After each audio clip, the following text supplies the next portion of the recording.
D클래스 인원 몇 명이 SCP-589가 있는 장소로 가고 있었습니다. 정확히 말하면 3명의 D클래스 인원이 이동 중이었고 방 안에서 그들이 마주한 것은 의자에 앉아있는 SCP-589였죠. 당시 SCP-589는 전통적인 중국 인형의 모습이었습니다. 인형은 붉은 꽃무늬 드레스와 머리끈으로 꾸며져 있었죠.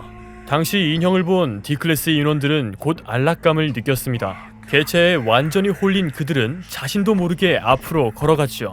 그런데 갑자기 실험군 A가 고래고래 소리를 내지르기 시작했습니다. 옆 사람에게 인형을 빼앗길 수도 있다는 공포감 때문이었는데요. 실험군 B와 C 또한 서로에게 미친듯이 화를 내기 시작했습니다. 모두 SCP-589를 독차지하려고 그런 것이었죠. 싸움은 결국 주먹 다짐으로 이어졌습니다. 결국 실험군 A는 의식을 잃었고 B는 갈비뼈 2대가 부러졌으며 C는 눈알이 빠졌습니다. 그동안 SCP-589는 의자 위에서 조금도 움직이지 않았죠. SCP-589에 의한 추가 피해를 막기 위해 D클래스 인원들은 곧 방에서 제거되었습니다. SCP 익스포즈에 오신 것을 환영합니다. 오늘은 캐테르 클래스인 SCP-589 또는 인형으로 알려진 개체를 소개해드리려 합니다. 개체는 반드시 용접 등으로 강화된 밀폐형 용기에 보관되어야 합니다. 어떤 상황에서도 SCP-589는 용기에서 꺼내지면 안됩니다. 또한 맨눈으로 보거나 물리적으로 접촉되어서도 안되죠. 개체가 잘 들어있는지 항상 확인할 수 있게끔 용기는 저울 위에 놓여져 있어야 합니다. 인형이 있는 장소는 레벨 4 직원만 접근 가능합니다. 또한 2명 이상의 레벨 4 보안 요원들이 24시간 동안 감시해야 하죠. 어떤 경우에도 SCP-589는 격리 공간에서 나오면 안됩니다. 누구든지 허가 없이 인형에게 접근하거나 인형을 가져가려고 하면 즉시 제거됩니다. 만약 SCP-589의 격리에 실패한다면 즉시 개체가 존재하던 구역 전체를 파괴하거나 전소하여야 합니다. 또한 해당 구역에서 탈출한 직원들은 즉시 구금되어 정신과 검진을 받아야 하죠. 특정 직원이 탈출에 실패하여 사망한다면 그것은 SCP-589의 관리를 위한 대가로 간주됩니다. SCP-589를 별다른 보호장치 없이 다뤄야 할 경우 해당 프로젝트에 투입되는 직원은 반드시 재단 심리학자의 승인을 받아야 합니다. 또한 최소 30 이상의 정신적 저항력이 있어야 하죠. 해당 작업이 끝난 이후 관련 직원들은 모두 의무적으로 정신질환 검진을 받아야 합니다. SCP-589는 박제동물, 피규어 등 자신과 접촉한 관찰자의 욕망에 걸맞는 모든 형태로 쉽게 변할 수 있습니다. 개체는 자신을 눈으로 보거나 직접 접촉하는 대상에게 안락감과 편안함을 느끼게 하죠. 이 능력과 현상은 전파력이 강합니다. 특히 개체 스스로의 복제품이나 자신의 그림을 통해 같은 현상을 일으킬 수 있어서 더욱 강하게 퍼지죠. 1982년의 기록에 따르면 미스터 세미테미의 피규어가 돌연 장난감 시장에 나타난 적이 있었습니다. 문제는 이 피규어를 누가 만든 건지 아무도 모른다는 점이었죠. 그러나 이후 피규어는 전 세계 공장에서 생산되기 시작했습니다. 피규어가 어디서 왔는지는 아무도 모른 채 말이죠.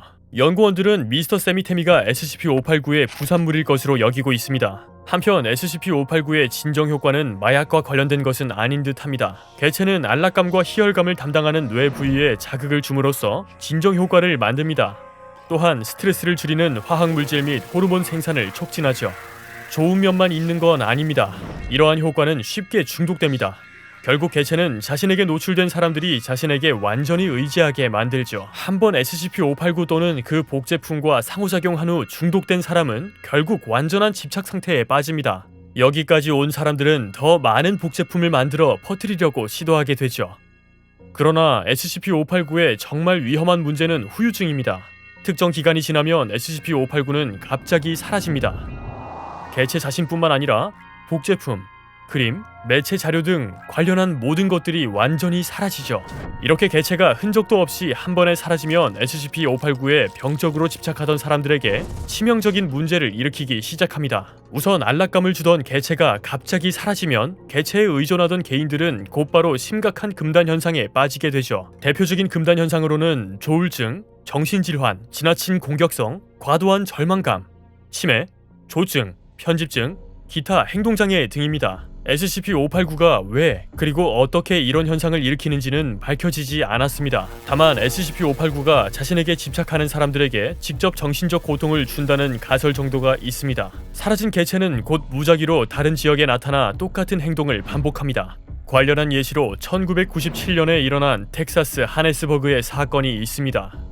1997년 마을에 사는 사람을 다 합쳐봐야 고작 300명 남짓한 사람이 살고 있던 이 마을에는 새로운 장난감 소식이 지역신문을 통해 알려졌었습니다. 장난감은 갈색의 몸에 귀여운 까만 눈과 파란 리본, 부드러운 털로 이루어진 곰인형이었죠. 그 장난감은 불티나게 팔렸습니다. 마을의 모든 가정에는 이 곰인형이 하나씩 있었죠. 모두가 그 곰인형을 사랑했고 결국 집착을 시작했습니다. 사건은 그해 여름에 발생했습니다. 하네스버그에 있던 갈색 곰인형들이 갑작스레 모두 사라진 것이었죠. 아무런 흔적도 남기지 않고 감쪽같이 사라졌죠. 곰인형들의 사진은 텅 비어 있었고 영상들은 모두 지워진 상태였습니다. 심지어는 아이들이 그린 그림조차도 모두 지워지고 없었죠. 그러나 사람들의 기억 속에는 여전히 사랑스러운 곰인형이 남아 있었습니다. 그리고 사람들은 어째서 이 인형이 갑자기 사라진 것인지 이해하지 못했죠. 점점 의문이 커지다가 결국 사람들은 눈이 뒤집혀서 곰인형을 찾기 시작했습니다. 복제품을 만들려는 시도도 있었지만 효과가 없었습니다. 마지막에는 결국 이성을 잃은 사람들이 폭동을 일으키고 그해 여름에는 마을 사람 300명 전원이 폭동으로 인해 목숨을 잃게 되었습니다. 마을 외부에서 재단 사람들이 방문하였을 때는 시신들만 질비했을 뿐 아무것도 남아있는 게 없었죠. 그 이후 장난감은 뉴질랜드 해안의 작은 섬에서 나타났습니다.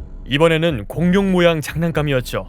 과정은 똑같았습니다. 애어른 가릴 것 없이 새로운 장난감에 집착했고 공룡 장난감은 어느 날 갑자기 흔적 없이 사라졌죠. 이어서 폭동이 일어났고 미쳐버린 사람들은 서로를 공격하다가 죽거나 크게 다쳤죠. 감사하게도 존스 박사가 사건이 일어났던 장소들의 연관성을 정리해 보았었습니다. 그는 장난감이 등장했던 장소들을 몇 가지 특성들로 분류할 수 있었죠. 이후 특정 장소에서 장난감이 나타나자 존스 박사는 개체를 회수하기 위해 즉시 요원들을 파견했죠. 존스 박사가 제공한 데이터에 따르면 재단은 SCP-589를 중간에서 낚아채 구금했다고 합니다. 당시 몇몇 직원들은 SCP-589의 효과를 극복하기 위해 강도 높은 정신의학적 치료를 받아야만 했습니다. 현재 SCP-589는 격리 공간에 머물러 있습니다. 한편 연구원들의 가설에 따르면 개체는 매우 독특한 라이프 사이클을 가지고 있다고 합니다. D클래스 인원들을 대상으로 그룹별 실험들을 진행한 결과 SCP-589가 불안정하거나 강도 높은 스트레스에 시달리고 있는 개인을 목표로 하는 것으로 드러났습니다. 심리 분석 결과 대상의 스트레스 강도가 높거나 자존감이 낮을 경우 무려 90%가량의 개체 의존도를 나타내었고 반대로 스트레스 강도가 낮거나 자존감이 높을 경우 12% 정도 개체 의존도를 보이는 것으로 드러났습니다. 이는 존스 박사의 초기 가설을 뒷받침하는 결과입니다. 존스 박사는 SCP-589가 자신의 영향력을 극대화할 수 있는 지역만 목표로 삼는다고 주장했었죠. SCP-589가 1997년 방문한 하네스버그 마을의 경우 사람들의 우울도가 비정상적으로 높았다는 점 또한 이를 뒷받침합니다. 뿐만 아니라 뉴질랜드의 작은 섬 또한 빈곤한 경제 수준으로 인해 마을 사람들의 불안도가 높았습니다. 이런 점들을 미루어 보면 SCP-589가 무생물보다 감수성 있는 생명체에 더 가깝다는 주장도 설득력이 있습니다. 아무튼 종합해보면 SCP-589의 감염 패턴 관련 연구는 개체가 자신의 등장 지역을 직접 선별할 수 있다는 점을 시사합니다. 이는 매우 흥미로운 지점이죠.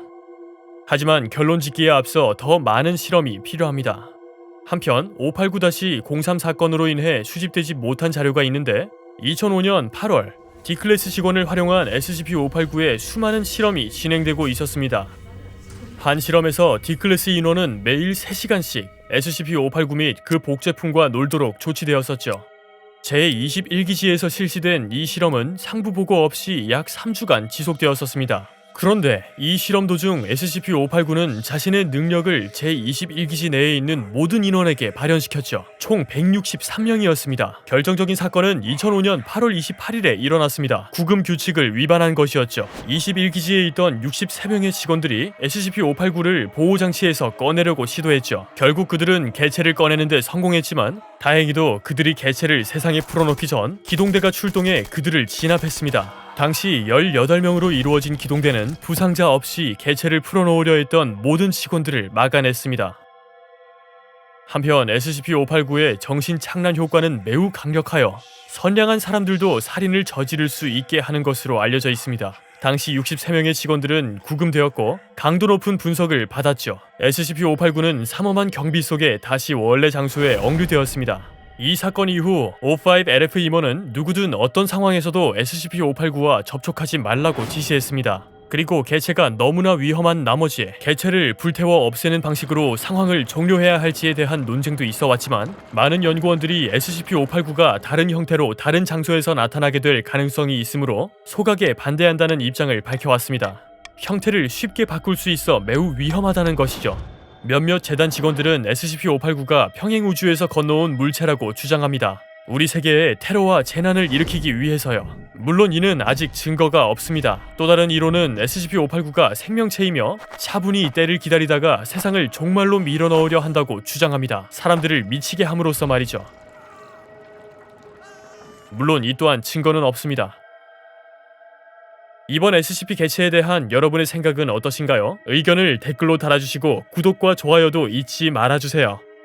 또한 알림 설정을 눌러주시고 소름 돋는 SCP 이야기들도 놓치지 마세요.